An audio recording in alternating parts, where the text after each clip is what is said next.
नमस्कार, स्वागत है आपका अपनी क्लासेज में। और आज अपने लेकर आए हैं असेसमेंट की प्रकार को परिभाषित करना है, यानी उनके बारे में बताएंगे। तो different types of assessment in education, यानी अलग अलग प्रकार के अपने पहले देख लिए थे। तो education mainly works on different types of assessment to provide accurate information about learners progress, यानी ये तो इसकी परिभाषा होगी असेसमेंट की कि असेसमेंट है जो क्यों किया जाता है कि लर्नर्स की प्रोग्रेस को एक्यूरेट इन्फॉर्म करने के लिए असेसमेंट किया जाता है। तो इसमें अपने फर्स्ट है डायग्नोस्टिक असेसमेंट, जिसे हिंदी के अंदर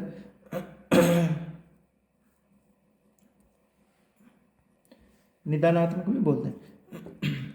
meaning in education, diagnostic assessment means a pre evaluation process in which the facilitator identifies the learners strengths, weakness, skills and knowledge, यानी स्ट्रेंथ को, वीकनेसेज को, स्किल्स एंड नॉलेज के बारे में ज्ञान करता है। यानी डायग्नोस्टिक असेसमेंट उसे बोलते हैं जिससे बच्चे की कहाँ उसकी मजबूती है, कौन से सब्जेक्ट में किस टॉपिक पर उसकी स्ट्रेंथ है, किस में वो कमज़ोर है, उसकी स्किल नॉलेज को मापने के लिए डायग्नोस्टिक असेसमेंट लिया जाता है। यानी स्ट्रेंथ और वीकनेस का पता लगाने के लिए जो असेसमेंट किया जाता है, जो टेस्ट लिया जाता है, उसे डायग्नोस्टिक टेस्ट बोलते हैं। इसके बाद डायग्नोस्टिक असेसमेंट के बाद ही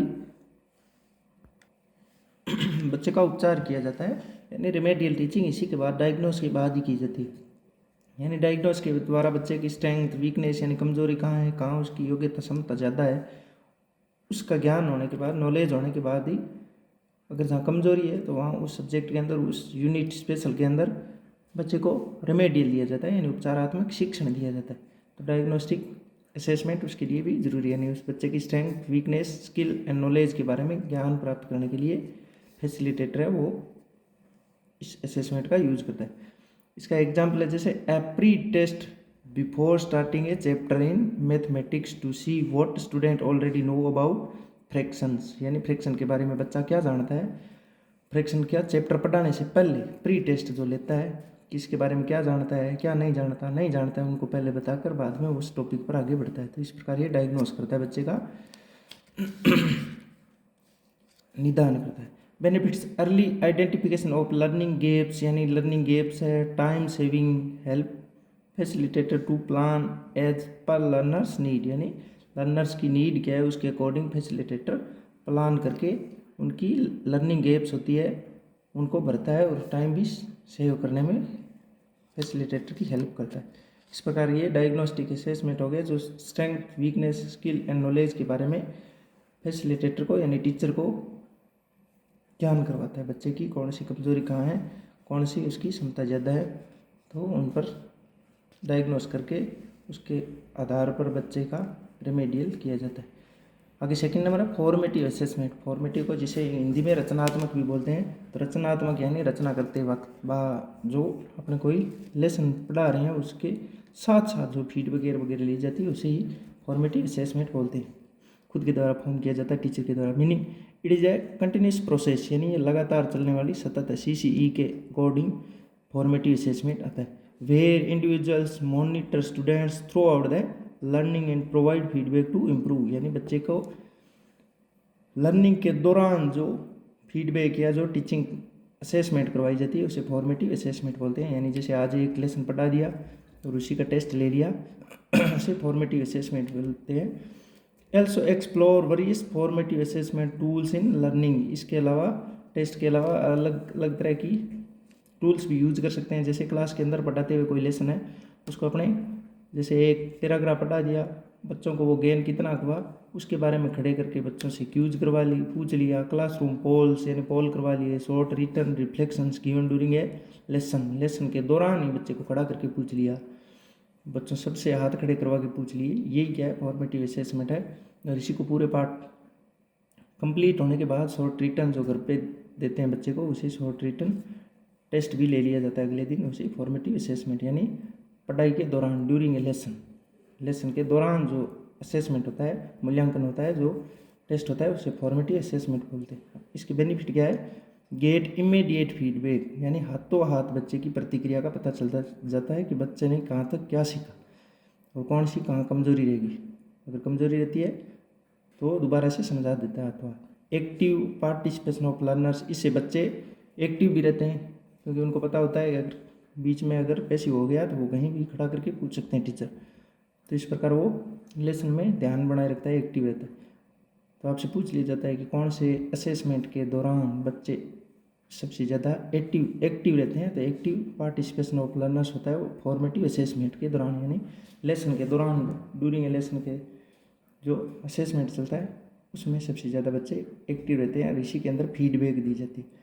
help facilitated to manage instruction in real time, real time के अंदर बच्चों को, क्लास को, इंस्ट्रक्शन को कैसे मैनेज किया जाना है, ये भी इसमें क्षमता होती है। इस प्रकार ये था formative assessment. Summative assessment, summative का मतलब जो सेशन के एंड में या जो यूनिट के एंड में लिया जाए, जैसे 5 लेसन की एक यूनिट बनती है, तो उन 5 को पढ़ाने के बाद जो यूनिट टेस्ट लिया जाता है, या जो टर्म के एकेडमिक ईयर्स के टर्म टेस्ट होते हैं, यानी first term, second term, third term, यानी परख पत्र, जो प्रथम परख पत्र, वो उन्हें समेटिव असेसमेंट बोलते हैं। तो मैंने in this type of assessment teachers monitor the students at the end of a unit, यानी एंड में ही होता है ये, चाहे यूनिट हो, चाहे कोई टर्म हो, या चाहे एकेडमिक ईयर यानी पूरे साल के अंत में, या टर्म यानी फर्स्ट सेकंड थर्ड टर्म, अलग अलग सेशन वार लिए जाते हैं एक सत्र के, तो उनके टर्म फर्स्ट टर्म हो, चाहे सेकंड हो, चाहे थर्ड हो, या यूनिट 5 लेसन को मिलाकर एक यूनिट बनाते हैं, उनके एंड में जो असेसमेंट किया जाता है उसे समेटिव, सम का मतलब वैसे योग ही होता है, यानी सबको योग के रूप में पूछा जाता है सबको मिलाकर। तो इसे समेटिव असेसमेंट इज मेनली है टेस्ट और स्कोर अचीव्ड, इसे टेस्ट बोलते हैं, यानी ये जो फर्स्ट सेकंड थर्ड टेस्ट होते हैं, या इसके द्वारा स्कोर अचीव किया जाता है बच्चों के, इसके द्वारा प्रतिस्पर्धा करवा के उनके बीच में स्कोर के लिए प्रतिस्पर्धा करवाई जाती है। तो इसके द्वारा बच्चे मार्क्स ऑब्टेन करते हैं। Example final exams, final exam के अंदर बच्चे स्कोर लाते हैं कि 98% आए, 99% आए, इस प्रकार स्कोर अचीव्ड असेसमेंट होता है, वो समेटिव असेसमेंट होता है। एंड ऑफ टर्म प्रोजेक्ट्स, यानी एक टर्म के एंड होने पर जो लिए जाते हैं वो समेटिव होते हैं। और स्टैंडर्डाइज बोर्ड एग्जाम्स, यानी बोर्ड के द्वारा जो स्टैंडर्ड रूप से मानक निर्धारित होते हैं उनके, कि बोर्ड के ब्लूप्रिंट जारी किया जाता है, उसे स्टैंडर्डाइज बोलते हैं, यानी उसका स्टैंडर्ड होता है, लेवल होता है, उसके अकॉर्डिंग जो असेसमेंट होता है उसे समेटिव असेसमेंट बोलते हैं। यानी बोर्ड एग्जाम हो जाए, चाहे हाफ ईयरली हो, चाहे मेन एग्जाम हो, यानी वार्षिक एनुअल एग्जाम्स हो, वो सारे के सारे समेटिव असेसमेंट रहते हैं। जो क्लास टेस्ट होते हैं वो फॉर्मेटिव में आते हैं। ये पिछली रीट में पूछा भी गया था थर्ड ग्रेड्स मेंस के अंदर। बेनिफिट्स, एग्जामिन ओवरऑल ग्रोथ को एग्जामिन किया जाता है, और फॉर्मेटिव के अंदर ओवरऑल को एग्जामिन नहीं किया जा रहा था, उसके अंदर सिर्फ जो जितना पढ़ाया उसी को, जो लेसन का थोड़ा सा पैराग्राफ यानी आधा पार्ट पढ़ाया उसी को, थोड़े से भाग को, छोटे से पार्ट को अगर अपने एग्जामिन करना है तो फॉर्मेटिव है। और ओवरऑल पूरे को ऑल ग्रोथ को बच्चे ने 6 महीने के अंदर कितना सीखा या 1 साल में कितना सीखा, बच्चा फेल हुआ कि पास हुआ, फेल करना है पास करना है, इसको एग्जामिन करने के लिए जो टेस्ट लिया जाता है उसे समेटिव असेसमेंट बोलते हैं। एंड अचीवमेंट, बच्चे ने क्या हासिल किया।